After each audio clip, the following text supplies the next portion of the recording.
राजकुमार भाटी, आपके नेता हैं अखिलेश जी, उन्हें क्यों लगता है किसी भी फिल्म की अगर कोई बात होती है, चाहे वो कश्मीर फाइल्स की बात हो, चाहे वो पृथ्वीराज रसों की पर जो फिल्म बनी है उसकी बात हो, योगी जी देख रहे थे, तो क्यों उनको लगता है कि हर चीज मजाक का विषय है?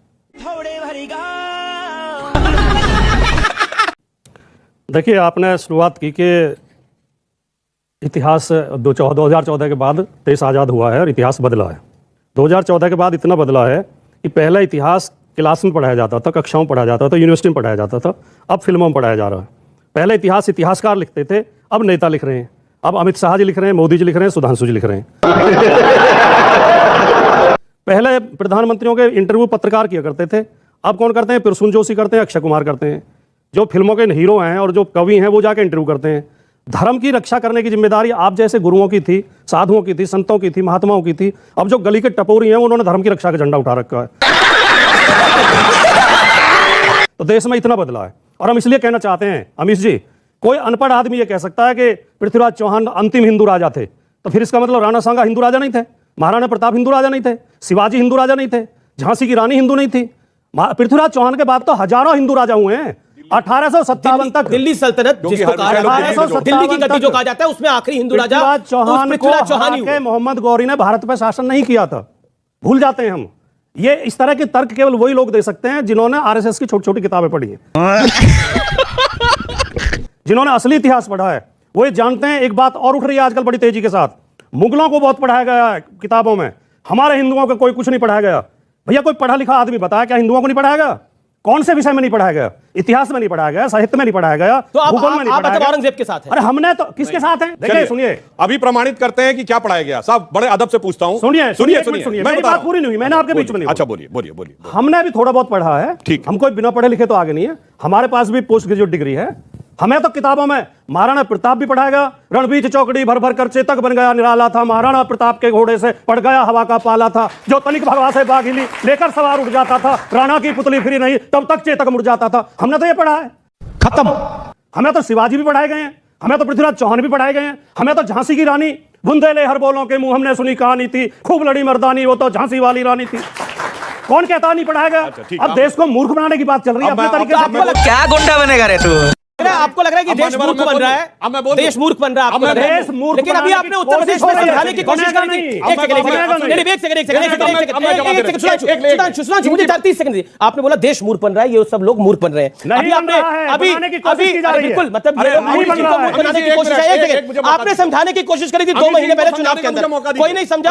आपकी कितनी सीटें आई? बीजेपी की मौका दिया। युवा नेताओं में से एक, विलायत पलट, यानी विदेश से पढ़ के आए हुए, इंजीनियरिंग पढ़े हुए, नए पढ़े लिखे युवा ने मुगलों का नाम का म्यूजियम बनाया और फिर हमसे कहते हैं कि हम जो है इतिहास को बदलने का प्रयास कर रहे हैं। जी, अब मैं पूरा इतिहास में मुगलों को इतना महिमामंडित नहीं किया गया जितना इन 8-7 साल में बीजेपी ने कर दिया। मुगल मुगल मुगल मुगल मुझे समझ किसने गोली चलवाई थी कार से? वो राम मंदिर के कार से वो किसने गोली चलाई थी? किसकी मस्जिद बचाने के लिए गोली वो चलाई गई थी? ये उत्तर प्रदेश की पुलिस ने चलाई थी।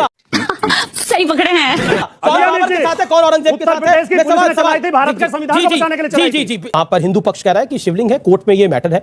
आपको लगता है भी हाल ही में अक्षय कुमार ने एक इंटरव्यू दिया, उन्होंने बोला कि मुझे तो ये शिवलिंग जैसा ही प्रतीत होता है।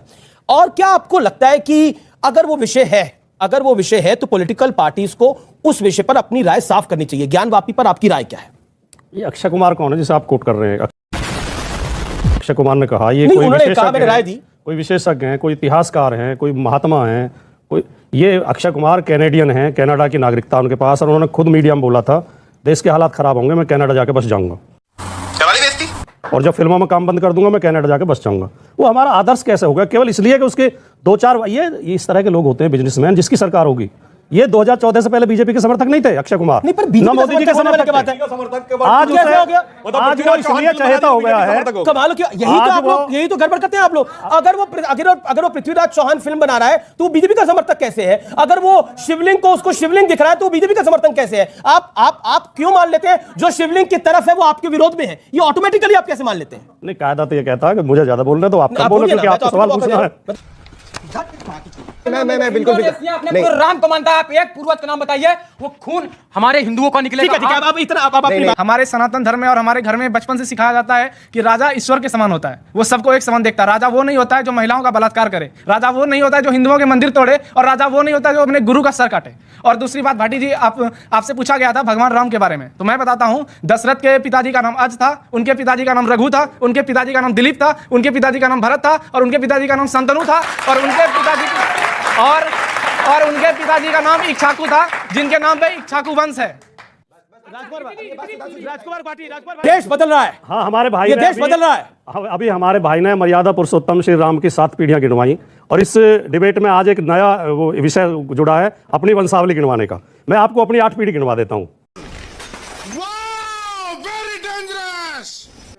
मेरा नाम राजकुमार है, मेरे पिताजी का नाम श्री रामकरण सिंह है, उनके पिताजी का नाम श्री धारा सिंह जी था, उनके पिताजी का नाम श्री भंता सिंह, उनके पिताजी का नाम श्री भूरा सिंह, उनके पिताजी मजलस जमींदार थे, जिन्हें 1857 में अंग्रेजों ने बुलंदशहर कालेआम पे फांसी दी थी, जो कि क्रांतिकारी थे। बिल्कुल, तालियां आपके पूर्वजों के लिए। आज हम लोगों पे सवाल उठाया जाता है। कोई सवाल नहीं उठा रहा। आपके पूर्वजों पे सवाल ही नहीं है कोई। जाता है। आपके पूर्वजों पे कोई सवाल ही नहीं है। इसी कहते हैं कभी दूसरी बात और 10 सेकंड वो भी सबके हाथ में अजीब बात है। बिल्कुल अजीब बात है, यही सही बात है, यही सही बात है। लिखने का हक हाँ है। बिल्कुल, जब चुनाव जीत गए। अरे बाप रे, ये तो धोती खोल रहा है। मैं कहता हूं जितने बच्चे मैं ये भी चाहता हूं, एक सवाल इन्होंने पूछा कि मेरे घर में राम जैसा आदर्श पुत्र पैदा हो, जो अपने पिता की आज्ञा पर राज छोड़ के वन को चला जाता है। अच्छी बात है। हम ये भी चाहते, हमारी राम में भी आस्था है, राम में भी आस्था है, लेकिन राम के नाम पे हम देश को बांटना नहीं चाहते। बाप को भेज, तेरे बस की बात नहीं। भाटी जी बस क्या राम का, आपने बोला हम राम के नाम पे देश को बांट नहीं चाहते, तो राम मंदिर बनाकर देश बांट रहे हैं। मैंने ये कहा। आपका मतलब क्या है? मैंने ये कहा। आपका मतलब क्या है? आप अपनी तरफ से क्यों सवाल पूछ। सबर करो। अब और सुनिए, अब इतना नहीं, भगवान राम सुनिए। अरे भाई एक मिनट पृथ्वीराज चौहान के पिता सोमेश्वर थे। आप देखिए इतनी देर में तोमर थे। हाँ भाई, कैसी लगी आगे स्वाद? क्यों नहीं पता है? आप देखिए उनकी लड़ाई चलिए अभी और संयोगता का अच्छा चलिए। अच्छा पृथ्वीराज रासो भी पढ़ी है।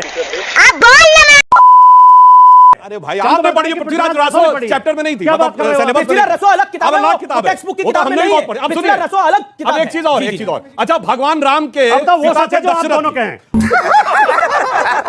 अच्छा सुनिए, पृथ्वीराज रासो भी गलत है, अब तो चंद्रप्रताप भी गलत है, अब तो इतिहास भी गलत है, अब आप बोलेंगे, अब आप बोलेंगे ना, अलग है, वो सही है। पृथ्वीराज रासो अलग किताब है, वो एनसीईआरटी की किताब में शामिल नहीं है। एक सेकंड, अब सुधांशु त्रिवेदी आप अपनी बात रखिए। भगवान राम के पिताजी दशरथ थे, दशरथ जी के पिताजी।